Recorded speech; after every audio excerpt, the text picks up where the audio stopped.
Hi guys, so today we're going to be making some holiday dog treats, and today helping me is going to be my friend Zach.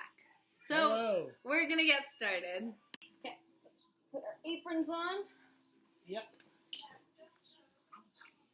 Zach, yours looks a little bit short there. What are you talking about? This is totally myself. Well, why don't we show the viewers what they think of this? Yeah, that's a little bit short. I don't know what to say if he brought that one by himself. Okay, so we really got to put our hair up if we want to start cooking. So, Zach, do you have an elastic? But you see, I already have my hair up. No. This poofiness? You're gonna lose your hair and it's gonna go in the bowl. This is just my style, you know. I can't. This is my style in the kitchen. You know? I gotta go check and see if we have hairnets. Mom, we're out of hairnets! He has refused to put up his hair. Step one is we're going to take our whole wheat flour. So make sure whole wheat, not all-purpose wheat flour. What about half wheat flour? No, we're not there yet. Gosh darn it. So, Zach, may I please have the full cup measuring cup? The full cup measuring cup? Yes. We don't do halfsies here. All right. All right. What you're gonna do? Scrape it up. All right. So we got one here, and now I gotta take back what I said. Now we do need the half cup. Okay, the half cup it is. 3/4. That's a 2/3. That's a half. Okay. We found it. Okay. Nailed it. So then we're gonna do. So we're gonna add our half cup here, and this gives us 1.5 cups of whole wheat flour. So step 2 is going to be half a cup of all-purpose flour. Zach, do you want to add that in? Why not? All right. So this is all-purpose flour. It's mostly easy to find ingredient. And here we go. So our next ingredients here is baking powder. So we're going to do 1 tablespoon of that. What even is baking powder? Who knows? It's in the ingredients, and I know my dog loves it. Fair enough. Here is where it gets kind of messy. So we're going to be filling 1 full cup with peanut butter.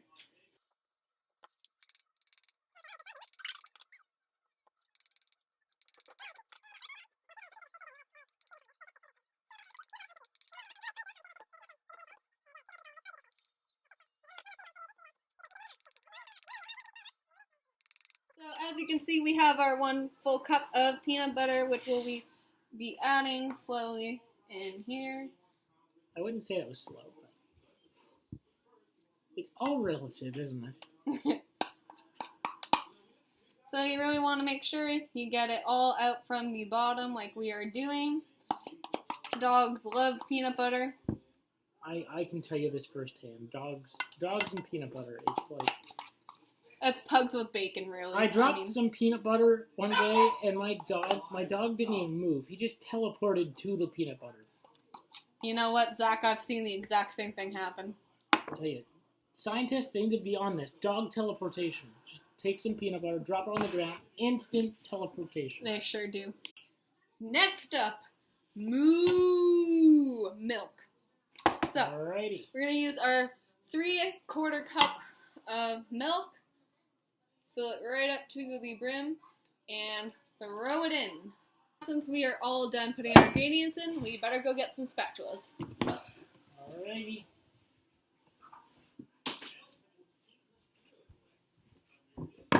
Okay, I got this one. I got this one. Again with the small stuff. Hey. Okay.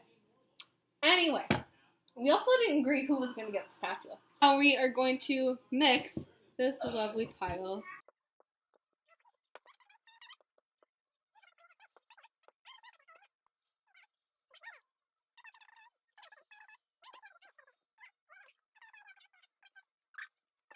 After you're mixing, this is what your dough should look like. And now we are going to move on to our next step. Is we're going to take our all-purpose flour, the flour we used at the beginning of the recipe, and we are going to sprinkle some on the table. Yeah. This makes sure that the dough does not stick to the table. Yes. You just want a nice even spread with flour here. We're going to go back to our bowl here. Scrape out with our hands all the dough here. So once that's done, we're going to take our dough, split it into two. So I'm going to have a pile and my friend's going to have a pile. What we're going to do is we're going to knead the dough. And what's going to help is that the warmth from our hands will help make the dough more workable.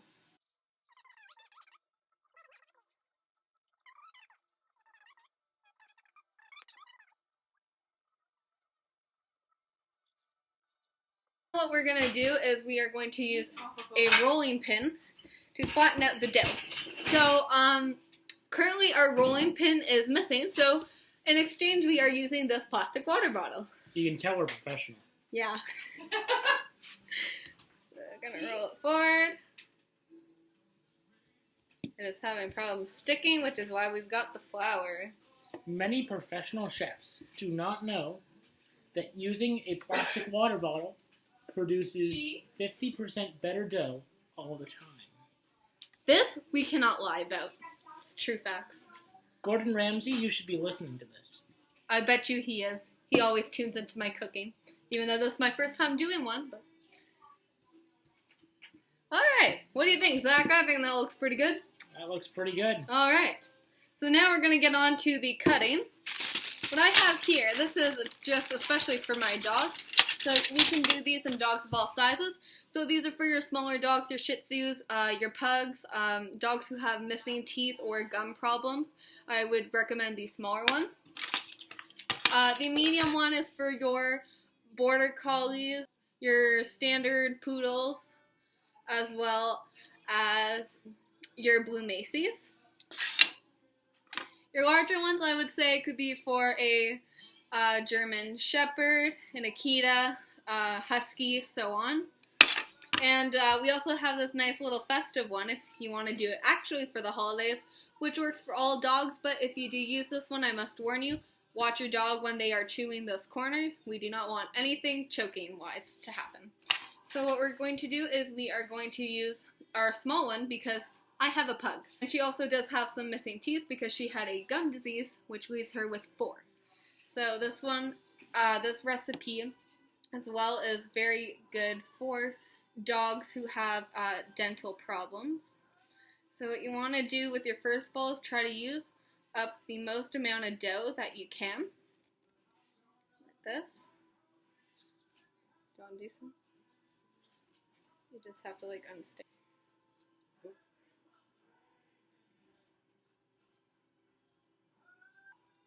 You can just push it with your finger too. Alrighty.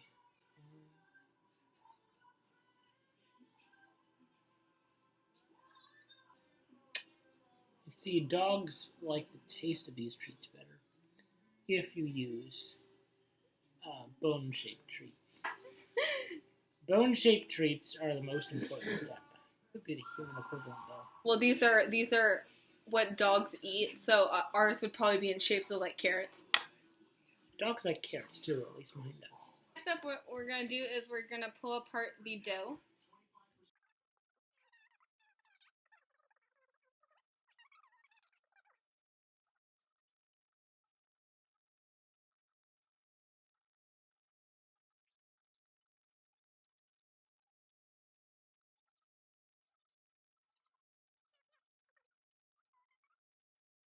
Okay, so from this first ball of dough, on our first one, we made 1, 2, 3, 4, 5, 6, 7, 8, 9, 10, 11, 12, 13, 14.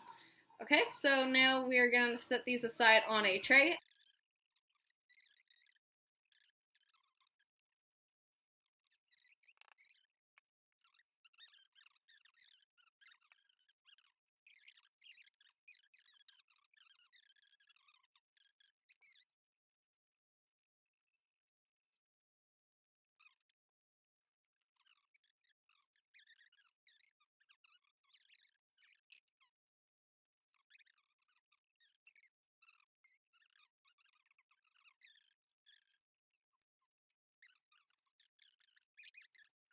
Alright, so we put our cookies in the oven for about 10 minutes. Some of them may have to run up to 15 minutes. It just depends on your stove. So as you can see behind us, it's all log cabin in here. This house is about 105 years old. So I will show you what they turned out like, our little holiday treat cookies. So this is what they look like. I think they turned out quite well. Yeah, the dog seems to like them too.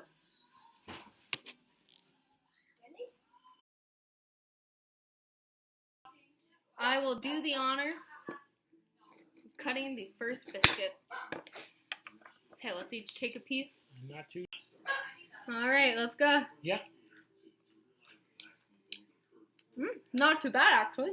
Actually, it's pretty good. Floury, yeah. You can taste the peanut butter. Mm-hmm. You know, I thought this was going to taste a lot worse than it does. I think my dog will like this. It tastes a lot like people food. Here we go.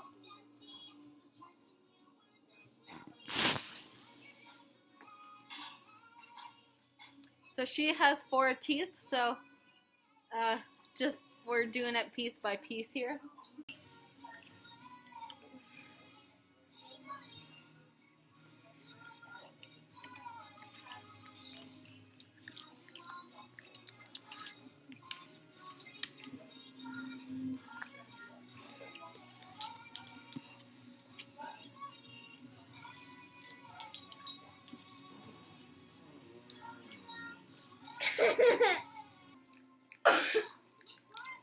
And it is a hit with the dog. Woo! Delilah, good job. What if I'm a dog? But what dog would you be? What if I'm not a human, Sarah?